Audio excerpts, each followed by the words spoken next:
Fala, rapaziada do GT, começando mais uma semana por aqui com vídeos para vocês, né? E nessa segunda-feira a gente retomando aqui, pensando um pouco sobre o que foi essa derrota do Fortaleza lá no Rio de Janeiro para o Fluminense, tá? Aquela derrota que fica aquele, aquele, aquela impressão de que nós somos punidos de alguma forma, né? Porque quando você olha o jogo, talvez você tenha até a mesma impressão que eu. Não vi o Fluminense jogar mais futebol que o Fortaleza, né? Mas são coisas do futebol. Várias vezes aconteceu o contrário, né? Várias vezes a gente enfrentou o adversário que jogou muito mais que a gente, que teve muito mais chance que a gente, e a gente conseguiu vencer. Hoje foi, não diria exatamente o contrário, porque o Fluminense também teve seus bons momentos, mas por muito pouco a gente não saiu de lá, do Rio de Janeiro, né, de Volta Redonda, com um resultado melhor. Tá? Vou falar um pouco sobre esse jogo aqui hoje, logo depois da vinheta do Glória e Tradição.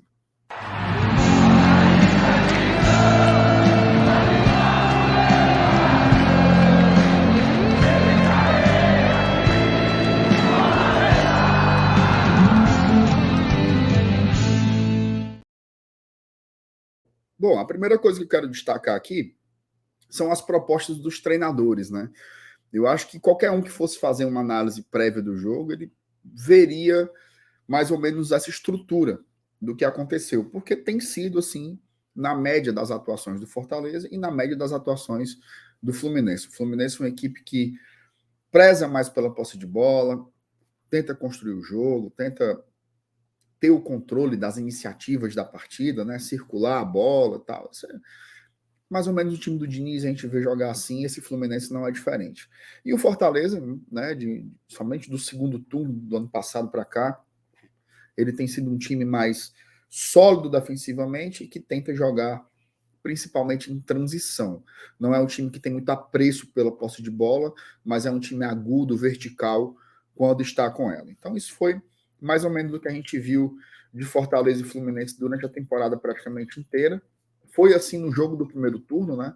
Só que no primeiro turno, aquele 4-2, uma das melhores partidas do Fortaleza na temporada, se não a melhor, ele foi um jogo muito mais aberto, né? E que a bola ela circulou muito mais, né? Teve muito mais jogadas ofensivas. Era um jogo mais escangalhado, como se diz por aqui, né? E esse jogo não, esse jogo acabou sendo um jogo um pouco mais picotado, né? Muito também pelo que foi o trabalho da arbitragem, né? Eu acho que a arbitragem ela deixou os dois lados insatisfeitos, né? Acho que nem a galera do Fluminense gostou, nem a galera do Fortaleza também gostou. Parou demais, muitas faltas, muitos cartões amarelos, né?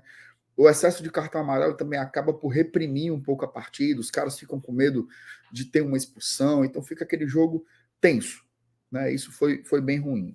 Acho que o Fortaleza executou bem uma grande parte da sua proposta. Tá? A gente teve boas transições, boas oportunidades no primeiro e no segundo tempo. Tá? É tanto que, se você for parar para pensar, o melhor jogador da partida foi o goleiro do Fluminense, o goleiro Fábio. Tá? Indiscutível isso. Teve outros bons jogadores? Teve, né? O Zé Wellison jogou muita bola, acho que o Caio Alexandre fez um bom jogo, mas o Fábio foi o grande destaque do jogo. Fez defesas importantes. Isso demonstra o quanto o Fortaleza conseguiu agredir o Fluminense fora de casa. A gente não está falando de qualquer time, a gente está falando de um time que está brigando na primeira parte da tabela da Série A e que é um semifinalista com muitos méritos da Copa Libertadores da América. Então, o Fortaleza conseguiu muitas vezes machucar o Fluminense, empurrar o Fluminense para o seu campo, virou para o segundo tempo, pressionando o Fluminense. Os primeiros 15 minutos foram de completa pressão ali do Fortaleza para cima do Fluminense, mas faltou talvez aquele zelo, né? Aquele capricho na finalização, aquela jogada um pouco melhor trabalhada no último terço do campo, mas de fato o goleiro conseguiu se impor. Faltou essa capacidade de conclusão? Faltou. Mas tem que reconhecer também o trabalho, né, do goleiro adversário, muito mais do que da defesa, tá? Acho que do goleiro, Fábio, especificamente. Defensivamente, o Fortaleza fazia uma partida perfeita, tá? Tinga muito bem, Brits muito bem. Tite um pouquinho abaixo, mas ainda assim muito bem também. Bruno Pacheco fazendo uma partidaça e nossa dupla de volantes também muito inteira. Acho que com as trocas, o Fortaleza não conseguiu crescer no jogo e o Fluminense conseguiu um pouco. Esse é um detalhe também a se destacar, né? O Fluminense demonstrou que talvez tenha peças um pouco melhores, por isso está acima também na classificação e também no Libertadores. Só que dava para ter segurado pelo menos o empate. Eu acho que era um jogo que a gente poderia ter vencido, mas chega no final, dava para segurar um pouco o empate. Aí tem uma situação de jogo que é bem interessante, né? A bola sobra para o João Ricardo, ele poderia pegar com a mão, mas ele segura a bola com o pé, espera que o ataque do Fluminense venha tentar roubar a bola, e aí só ele recompõe o jogo.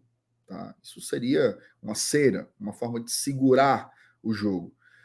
Parecia estratégia até que o repórter da beira de campo disse que o Vojvoda ficou puto com aquela situação, que ele queria que a bola fosse recomposta o mais rápido possível. Então, não era intenção do treinador do Fortaleza segurar o resultado daquela forma. O Vojvoda queria ganhar o jogo, tá? Mas o comportamento dos jogadores foi um certo amofinamento. Talvez pelo cansaço, né? Na quinta-feira, nós tivemos um jogo decisivo contra o América Mineiro, de muito desgaste. Então, talvez o time tenha sentido. O fato é que a intensidade foi baixada. E quando o Fortaleza baixou a intensidade, foi um segundo para as coisas acontecerem. Uma bola praticamente perdida, lançada no lado direito. Só o Lima acreditou, ele conseguiu chegar nela, domina, toca para trás, a bola ainda desvia no Bruno Pacheco e sobra limpa nos pés do Diogo Barbosa, que é canhoto, mas bateu de direita, pegou no contrapé do João Ricardo, matou o goleiro e aí foi o gol da vitória do Fluminense. Um castigo, tá? Um castigo mesmo. O jogo havia sido muito duro, perdemos muitos gols, o gramado muito ruim, a arbitragem muito fraca e muito pressionada, né? Inclusive destacar isso. Como a comissão técnica do Fluminense, principalmente o Diniz, né, que é técnico de seleção brasileira, se prestaram a esse papel, né, de pressionar tanto o árbitro. Foi uma coisa feia. O Diniz deveria ter sido expulso, ó, começo do jogo. No começo do jogo. Se fosse o Abel do Palmeiras, tinha sido expulso. O Fernando Diniz não foi expulso. Por quê? Por que não foi expulso? Tá? Bom, perdemos o jogo, é isso, 3 pontos. Agora são 11 dias de parada.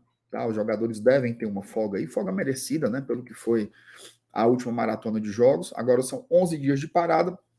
A gente volta contra o Corinthians, tá? Lá no dia 14, a gente vai receber o Corinthians, é uma quinta-feira, às 19 horas, no Castelão. Jogo especial, tá? Além de voltar à Série A, de querer voltar a vencer na primeira divisão, é um jogo que talvez seja ali um drops, né? Uma prévia do que pode ser essas semifinais da Copa Sul-Americana, quando também enfrentaremos o Timão, ok?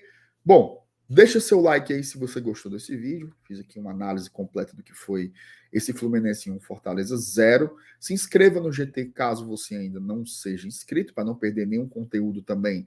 Assine os sininhos das notificações e bote aí nos comentários, né? O que você achou desse jogo? Aquela derrota que fica aqui entalada no pescoço da gente, mas faz parte. Esse é o futebol, beleza? Tamo juntos, meus amigos. Saudações tricolores. Uma boa semana a todos e até mais.